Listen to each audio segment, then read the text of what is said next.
Rick Perry, the current Secretary of Energy and the former governor of Texas and former twice failed Republican Party presidential candidate, he gave a speech earlier this week to a bunch of coal miners at a coal plant in West Virginia where he gave them a bit of an economics lesson.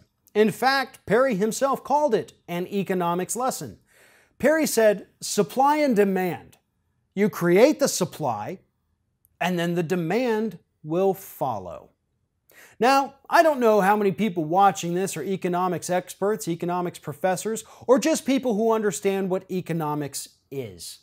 But for anybody who understands even the slightest little bit of economics, you know damn well that it doesn't go supply first, then demand. It's demand and supply.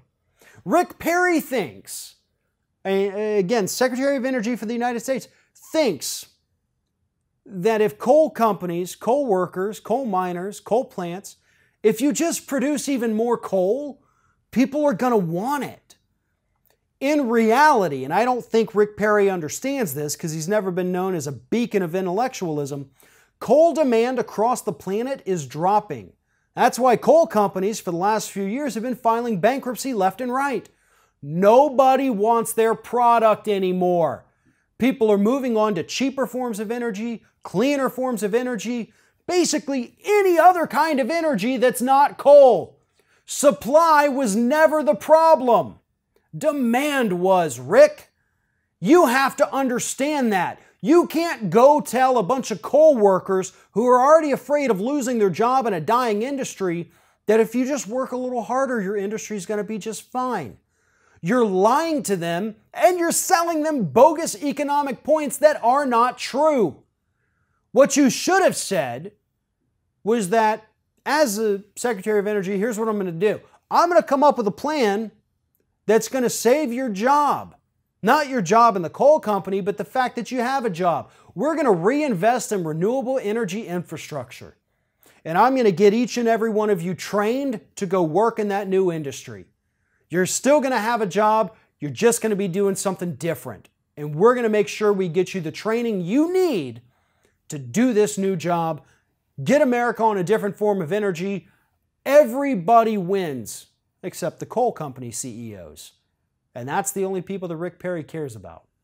And to kind of go a little further on his little supply first, then try to find the demand later, I don't know if Rick Perry's heard of things like New Coke, Pepsi AM. You do have to have the demand before you make the supply, Rick. That really is day one economic stuff there.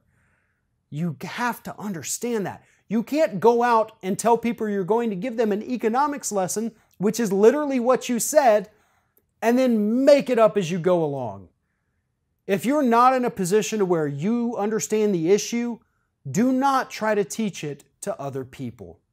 In fact, don't make promises in general that your administration can't keep. The coal industry itself has admitted there's nothing can be done to bring those coal jobs back. They understand that their industry is dying. They understand that global demand is dropping and there's nothing they can do to change it. It's just a matter of time before they all close.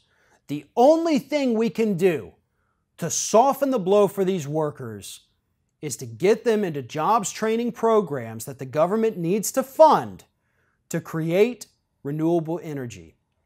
The U.S. could be a world leader on that issue if only we had an administration that understood basic economics. If you like this video, make sure that you like, comment, and share, and most importantly, subscribe to our YouTube channel. And if you want to help support Ring of Fire, go to patreon.com/TheRingOfFire, become a monthly patron to help support independent progressive media.